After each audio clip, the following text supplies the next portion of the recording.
All right, well, it may not feel like it, but we are actually getting ready for spring and warmer weather to settle in here across Metro Detroit. And our next guest is making a salad with in-season vegetables that you can make right at home. We're joined this morning by Santi Apello, a registered dietitian with Blue Cross Blue Shield. Santi, thank you so much for joining us this morning.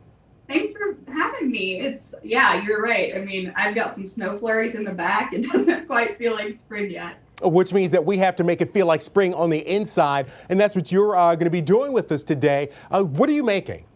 Yeah, so we have kind of some local produce that I'm taking advantage of. Some beets, really rich in folate and potassium.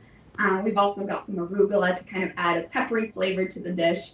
And then, of course, we've got a variety of oranges to add some vitamin C. So it's a really nice dish. It kind of balances the earthiness of the beets and kind of the citrusy flavors, and then it rounds it out with some creaminess in the goat cheese. So what we did here is we braced the beets, which basically means that we baked it in a little bit of liquid, and in this case, some lemon zest, orange zest.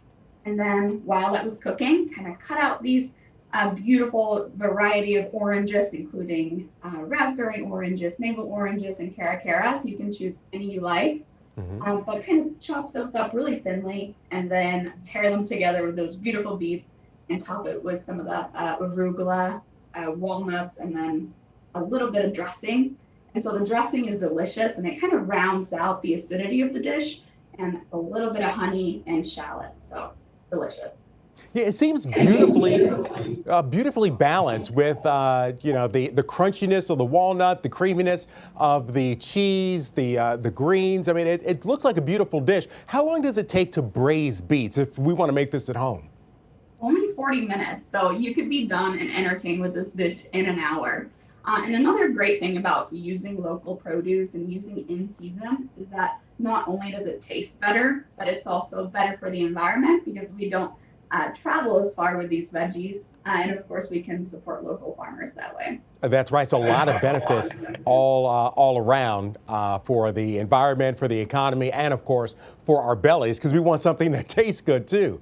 Yes. So what are some of the vegetables that are in season right now? Yeah, absolutely. So cabbage is a great one. So we think cold crops, those kind of do better in those cold weather conditions like we have now. And so you can make like a cabbage salad with a little bit of cilantro, lime, and honey, add some kind of Asian vibes to it. Also asparagus is a really great one. Again, packed in a lot of nutrients. We've got vitamin K and a lot of other great nutrients in there. We actually have a lot of great recipes on ahealthiermichigan.org for those.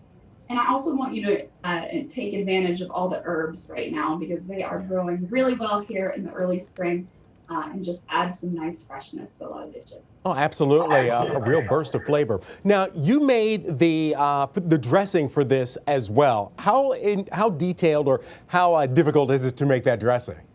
I wish I could tell you how easy it is to just make a homemade dressing. That's what I want to hear. Yes, because all it is vinegar, oil, a little bit of shallot, a little bit of honey, and you're done. Salt and pepper. And it just rounds out the dish. And this is great because it kind of lets you control the amount of sugar you're putting in. And what happens a lot of times with vinaigrettes is that they just load up in sugar. So this lets you kind of take advantage of that and control the amount of honey you're putting in it. Absolutely. Santi Apello, registered dietitian with Blue Cross Blue Shield. Thank you so much for joining us. And if you'd like that recipe, you can find it at healthiermichigan.org. And there's some other recipes there, too. I was actually on the site a little earlier today. So thank you so much, Santi, for joining us this morning. Awesome. Thank you. You're quite welcome.